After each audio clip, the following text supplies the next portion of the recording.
నువ్వు బ్రతుకుతున్నావని అనుకుంటున్నావు, కానీ నిజానికి నీలో ఏ గుణం మేల్కొంటుందో అదే నిన్ను ఆలోచింపజేస్తోంది. అదే నీలోని కోరికలను రేకెత్తిస్తున్నది. అదే నీ విధిని కాలరాస్తున్నదని ఏనాడైనా ఆలోచించారా?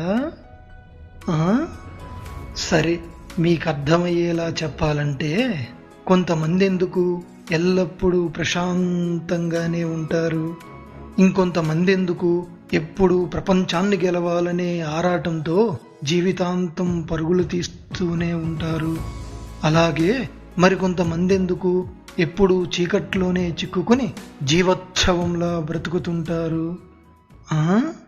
దానికి కారణం అదృష్టమో లేక పరిస్థితిలో కాదు మిత్రమా. మనలోనే నిశ్శబ్దంగా పనిచేస్తున్న ఆ 3 గుణాలే ప్రతి మనిషి యొక్క ఆలోచనలను, అలవాట్లను, భవిష్యత్తును నియంత్రిస్తున్నాయి.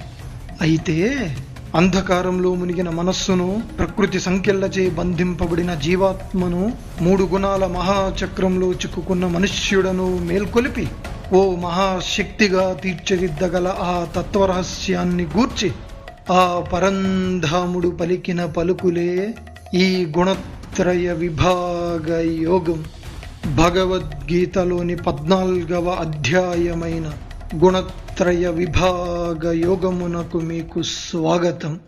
శ్రీ భగవాన్ ఉవాచ పరం భూయః ప్రవక్ష్యామి జ్ఞానానాం జ్ఞానముత్తమం యజ్ఞాత్వా మునయః సర్వే పరాం సిద్ధిమితో గతాః.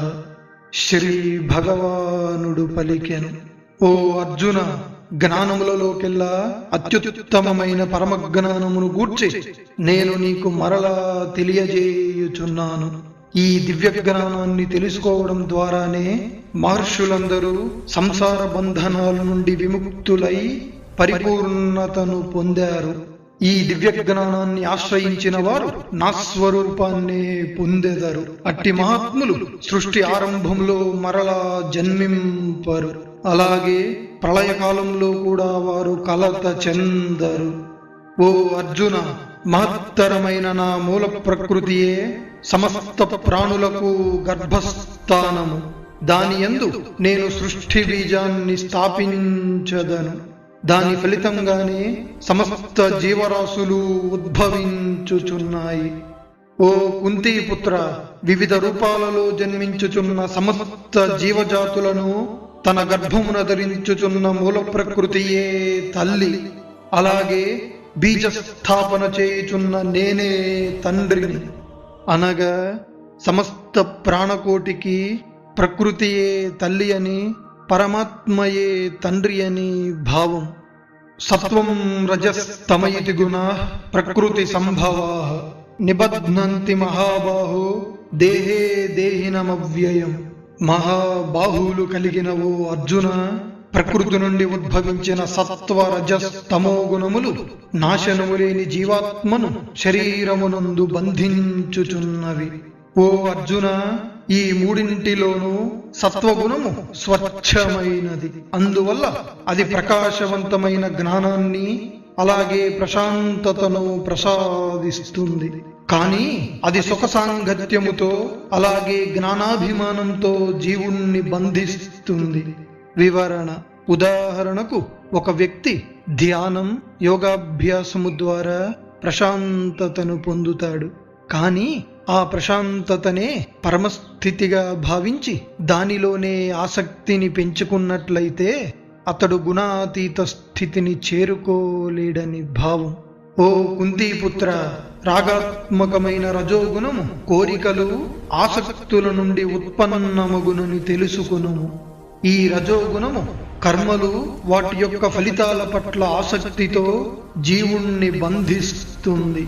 వివరణ: ఉదాహరణకు, ఒక యువకుడు మంచి భవిష్యత్తు, ధనం, విజయాల కోసం నిరంతరం శ్రమిస్తుంటాడు. అతని తపన, కోరిక, పోటీతత్వం ఇవన్నీ రజోగుణ ప్రభావమే. అయితే అతను ఎంత సాధించిననో ఇంకా ఏదో పొందాలనే కోరికతో నిరంతరం పరుగులు తీస్తూ శాంతి నశించి కర్మలలోనే బంధింపబడతాడని భావం. ఓ భరతవంశస్థుడా, తమో గుణము అజ్ఞానము నుండి పుట్టినదని తెలుసుకొనుము. అది సమస్త జీవులను మోహంలో ముంచివేస్తుంది. అలసత్వము, నిర్లక్ష్యము, నిద్రల ద్వారా అది జీవుణ్ణి బంధించును. వివరణ: ఉదాహరణకు, ఒక వ్యక్తి మొబైలు, సోషల్ మీడియా, గేమ్స్లలో మునిగిపోయి చదువుని, పనులను నిర్లక్ష్యము చేయును. అతిగా నిద్రపోవడం, ఆలస్యము చేయడం, తర్వాత చూద్దాంలే అనే నిర్లక్ష్య భావన, ఇవన్నీ తమోగుణ ప్రభావాలే. ఇవి అతనిని జ్ఞానం, పురోగతి, మోక్ష మార్గము నుండి దూరం చేస్తాయని భావం.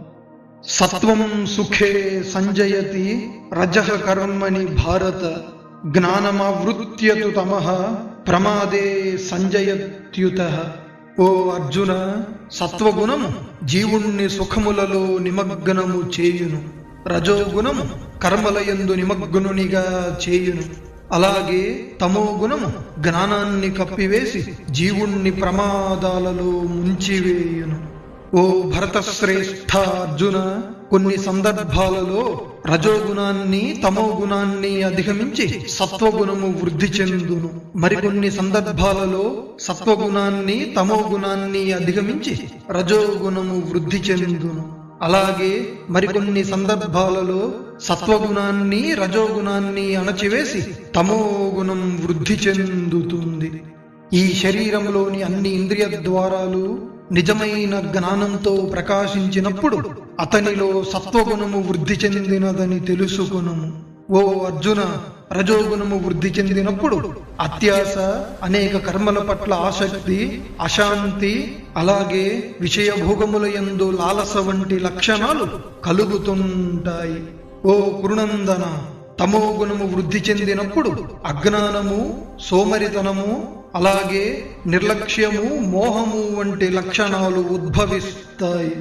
సత్వగుణము వృద్ధి చెందినప్పుడు జీవుడు మరణించినచో అతడు ఉత్తమ జ్ఞానులు పొందే స్వర్గాది దివ్యలోకాలను చేరుకుంటాడు.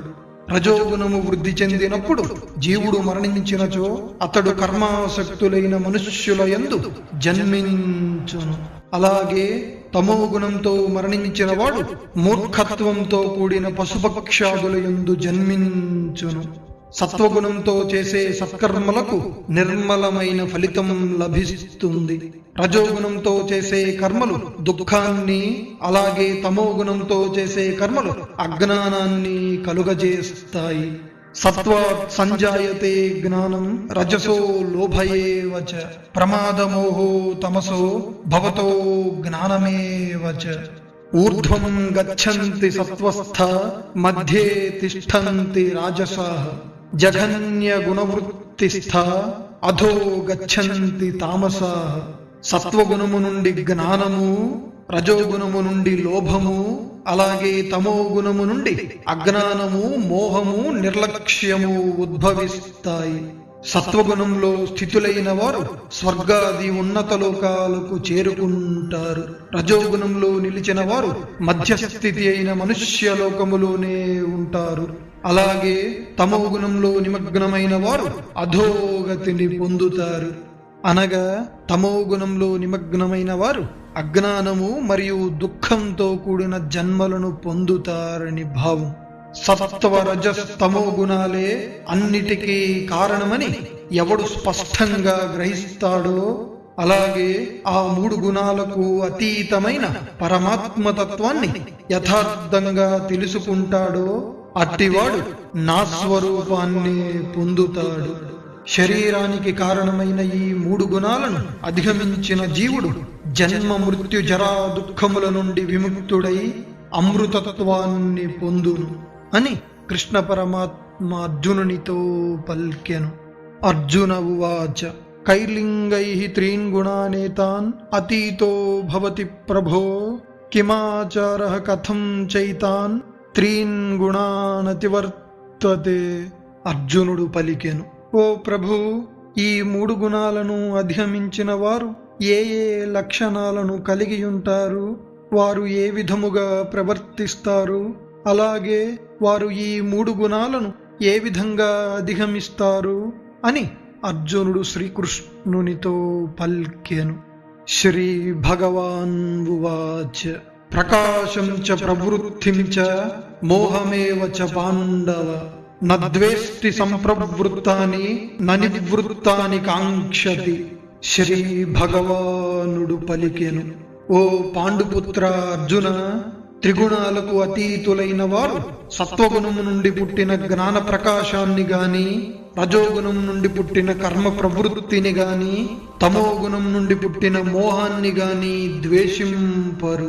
అలాగే అవి తొలగిపోయినప్పుడు వాటికై కాంక్షింపరు. అనగా వారు ఎల్లప్పుడూ సమత్వభావంతోనే ఉంటారని భావం.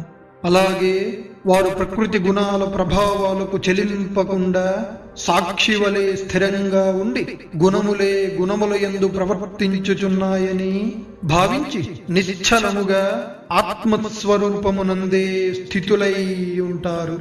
ఎవరైతే సుఖదుఖములను సమానముగా స్వీకరించుచు నిరంతరం ఆత్మయందే స్థితులై మట్టిని, రాయిని, అలాగే బంగారమును సమానముగా భావించుచు ఇష్టాయిష్టముల యందు తుల్యభావాన్ని కలిగి నిందాస్తుతులకు చలింపని ధీరులై మానవమానముల యందు శత్రుమిత్రువుల యందు సమభావంతో ప్రవర్తించుచు అహంకారంతో కూడిన కర్మలన్నింటినీ విడిచిపెడతారు. అట్టివారు త్రిగుణములకు అతీతమైన వారిగా చెప్పబడుతారు. అలాగే నిష్కల్మషమైన భక్తి మార్గము ద్వారా ఎవరైతే నిరంతరం నన్నే సేవిస్తుంటారో అట్టివారు కూడా ఈ 3 గుణాలను అధిగమించి బ్రహ్మస్థితిని పొందేందుకు అర్హులవుతారు. బ్రహ్మణో హి ప్రతిష్టాహం అమృతస్య వ్యయస్య చ శాశ్వతస్య చ ధర్మస్య సుఖస్యైకాంతికస్య చ. ఎందువల్లనంటే ఓ అర్జున, నాశరహితము అమృత స్వరూపము అయిన పరబ్రహ్మమునకు, సనాతన ధర్మమునకు, అలాగే అఖండమైన పరమానందమునకు నేనే ఆధారమును అని కృష్ణ పరమాత్మ అర్జునునితో పల్కెను.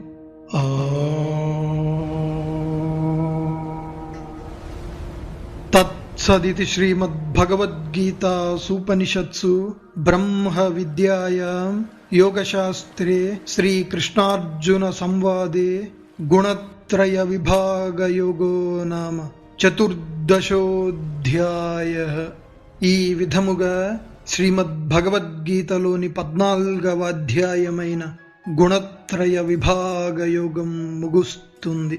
ఈ అధ్యాయంలో శ్రీకృష్ణ పరమాత్మ మనకు తెలియజేసిన ప్రధాన బోధనలు: సమస్త ప్రాణకోటికి ప్రకృతియే తల్లి, పరమాత్మయే తండ్రి అని తెలుసుకొనుము.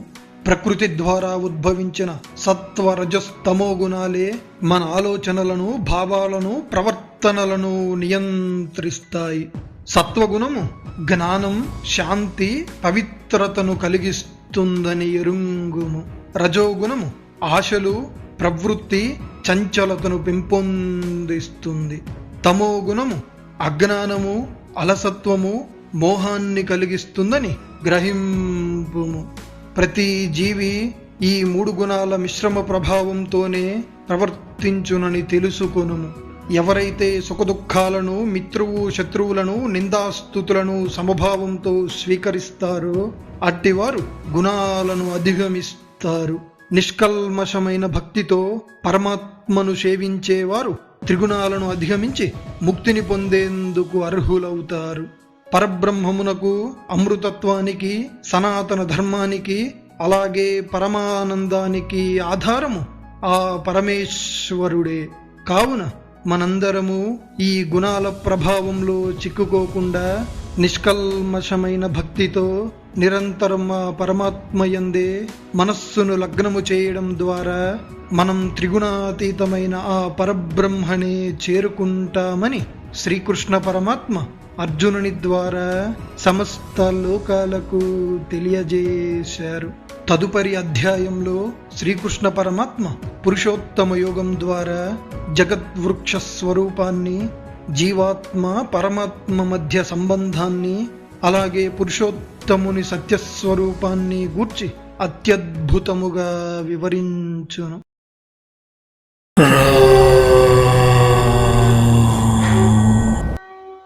విశాలమైన ఓ మహావృక్షం, దాని వేర్లు ఆకాశమంతటా వ్యాపించాయి. కొమ్మలు భూమిని త్రాగుతూ సమస్త జీవరాశులను తన నీడలో బంధించాయి. అనాదిగా నిలిచి ఉన్న ఆ మహావృక్షంపై కోట్లాది జీవులు సంచరిస్తూనే ఉన్నాయి. కానీ వారిలో చాలా మందికి తాము నిలిచి ఉన్నది ఒక వృక్షమని కూడా తెలియదు. ఇంకా ఆశ్చర్యకరమైన విషయమేంటో తెలుసా? ఆ చెట్టుపైనే ఇప్పుడు నువ్వు ఉన్నావు. వింతగా అనిపిస్తోందా? కానీ ఇదే నిజం. మనలో చాలా మందికి తమ పేరు తెలుసు, తమ కుటుంబము తెలుసు, తమ వృత్తి గురించి తెలుసు. కానీ తానెవరనేది మాత్రం తెలుసుకోలేకపోతున్నారు. అందుకే తానెవరో తెలియక, ఎక్కడి నుండి వచ్చాడో ఎరుగక, ఎక్కడికి వెళ్తున్నాడో బోధపడక, ఈ బంధాలే జీవితమని, కోరికలే గమ్యమని భావిస్తూ సంసారమనే ఈ మహాప్రవాహంలో చిక్కుకుని కొట్టుకుపోతున్నాడు. అయితే అసలు ఈ మహావృక్షమంటే ఏమిటి? దానిపై సంచరిస్తున్న జీవుడు ఎవరు? క్షరుడికి అక్షరుడికి అతీతంగా నిలిచిన ఆ సర్వోన్నతమైన పురుషోత్తముడు ఎవరు? ఆయనతో జీవునికి ఉన్న శాశ్వత సంబంధం ఏమిటి అనే దివ్య రహస్యాలను గూర్చి వెల్లడించేందుకు ఆ పరంధాముడు పలికిన పలుకులే ఈ పురుషోత్తమ యోగం. భగవద్గీతలోని 15వ అధ్యాయమైన పురుషోత్తమ యోగమునకు మీకు స్వాగతం. శ్రీ భగవాన్ ఉవాచ ఊర్ధ్వమూలమధశాకం అశ్వత్థం ప్రాహురవ్యయం ఛందాంసి యస్య పర్ణాని యస్థం వేద సవేదవిత్. శ్రీ భగవానుడు పలికెను, ఓ అర్జున, ఈ సంసార జగత్తు ఓ విచిత్రమైన అశ్వత్థ వృక్షమని, అది సనాతనమైనదని, దాని వేర్లు పైకి ఉండి కొమ్మలు క్రిందకు విస్తరించాయని చెప్పబడుచున్నది. ఆ వృక్షము యొక్క ఆకులే వేదమంత్రములని, అలాగే ఆ సంసార వృక్షము యొక్క నిజమైన స్వరూపాన్ని, దాని మూలతత్వాన్ని, అంతరార్థాన్ని గ్రహించిన వాడే నిజమైన వేద జ్ఞానాన్ని పొందినవాడిగా పరిగణింపబడతాడు. ఈ సంసార వృక్షపు శాఖలు సత్వరజస్తమో గుణాల వల్ల మరింతగా వృద్ధి చెంది పైలోకాలకు, క్రింది లోకాలకు వ్యాపించియున్నాయి. ఇంద్రియ విషయాలైన శబ్ద స్పర్శ రూప రసగంధాలే ఆ శాఖలపై మొలిచే లేత చిగుళ్ళు. అంతేకాక జీవులను కర్మానుసారంగా బంధించుచున్న అహంకార మమకార వాసనలు ఉపవేర్ల వలె విస్తరించి వారిని సంసార బంధనాలకు గురి చేస్తుంటాయి. ఈ సంసార వృక్షము యొక్క యథార్థ స్వరూపమును గూర్చిగాని, దాని ఆది మధ్య అంతములను గూర్చిగాని ఈ లోకంలో ఎవ్వరికీ స్పష్టంగా తెలియదు. అందువల్ల దృఢమైన మూలాలను కలిగిన ఈ సంసార రూప అశ్వత్థ వృక్షాన్ని వైరాగ్యమనే పదునైన ఖడ్గంతో ఖండించి ఆపై పరమపదాన్ని అన్వేషించవలెను. ఆ పరమపద స్థితికి చేరుకున్న వారు మరలా ఈ సంసార జగత్తునకు తిరిగి రారు. కావున అనాదిగా ఈ సంసార వృక్ష పరంపరను కొనసాగించుచున్న ఆది పురుషుడైన పరమేశ్వరుణ్ణే శరణు పొందవలెను. నిర్మాణమోహ జితసంగదోష అధ్యాత్మనిత్య వినివృత్త కామాః ద్వంద్వైర్విముక్తాః సుఖదుఃఖ సంజ్ఞైః గచ్చంత్యమూఢాః పదమవ్యయం తత్. అహంకారము, మోహము అనే బంధాలను విడిచిపెట్టి ఆసక్తి అనే దోషాన్ని జయించి నిరంతరం ఆత్మస్వరూపాన్ని ధ్యానిస్తూ సమస్త కోరికలను త్యజించి సుఖదుఃఖాది ద్వంద్వముల నుండి విముక్తులైన జ్ఞానులు ఆ శాశ్వతమైన పరమపదాన్నే చేరుకుంటారు. స్వయం ప్రకాశ స్వరూపమైన నా దివ్యధామమును సూర్యుడు గాని, చంద్రుడు గాని, అగ్ని గాని ప్రకాశింపజేయలేరు. అట్టిన పరంధామాన్ని చేరుకున్న మహాత్ములు మరలా ఈ జనన మరణ సంసార చక్రములోకి తిరిగి రారు. ఈ జీవలోకంలో ఉన్న ప్రతి జీవాత్మ నా సనాతన అంశమే.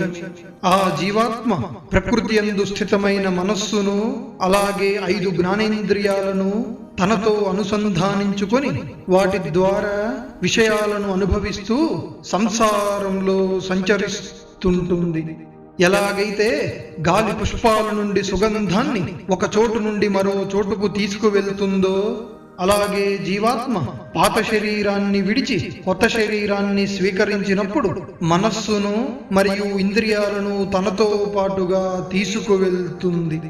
ఈ జీవాత్మ చెవి, కన్ను, చర్మం, నాలుక, ముక్కు అనే జ్ఞానేంద్రియాలను అలాగే మనస్సును ఆధారంగా చేసుకొని ఈ జగత్తులోని శబ్ద, రూప, స్పర్శ, రసగంధాది విషయభోగాలను అనుభవిస్తుంటుంది.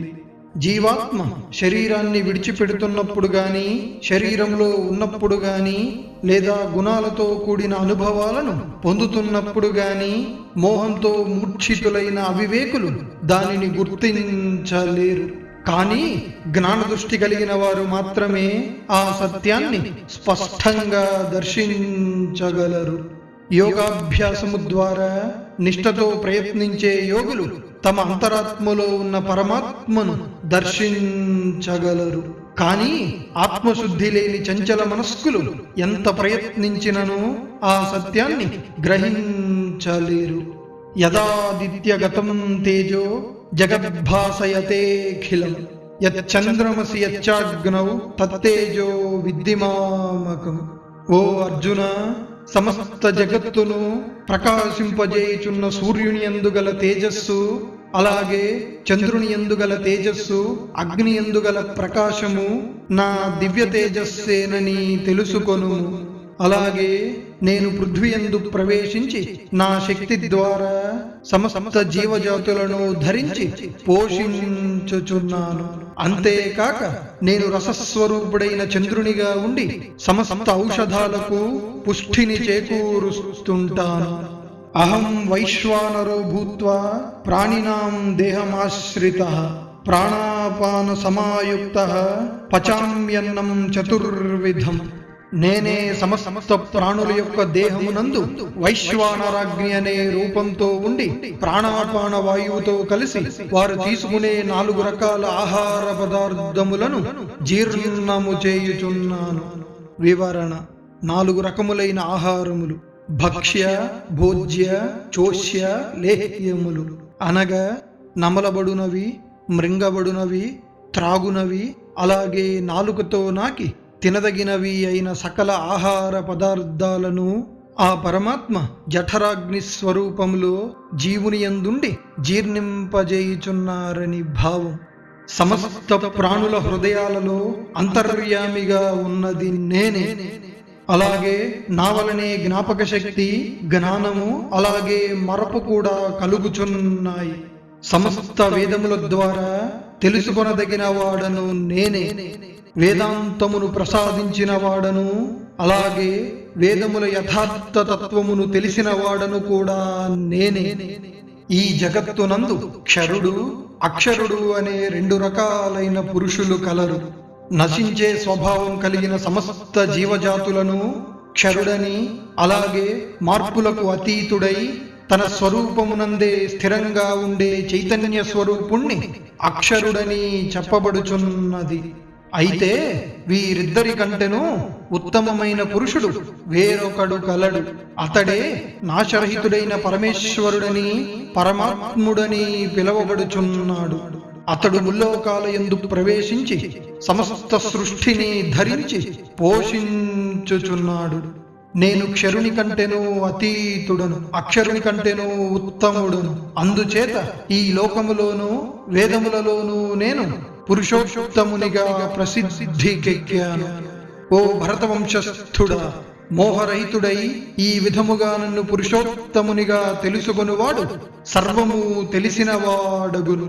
అట్టివాడు తన సంపూర్ణ హృదయముతో నిరంతరం నన్నే భజించుచుంటాడు.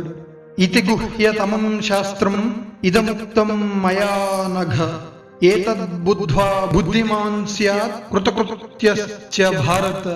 దోషరహితుడవైన ఓ అర్జున, అత్యంత గోప్యమైన ఈ శాస్త్రాన్ని నేను నీకు తెలియజేసి తిని.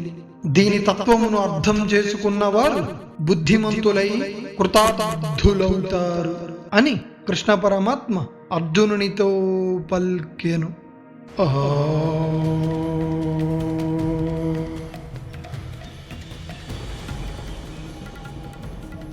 తత్సదితి శ్రీమద్భగవద్గీతాసూపనిషత్సు బ్రహ్మ విద్యాయాం యోగశాస్త్రే శ్రీకృష్ణార్జున సంవాదే పురుషోత్తమయోగో నామ పంచదశోధ్యాయః.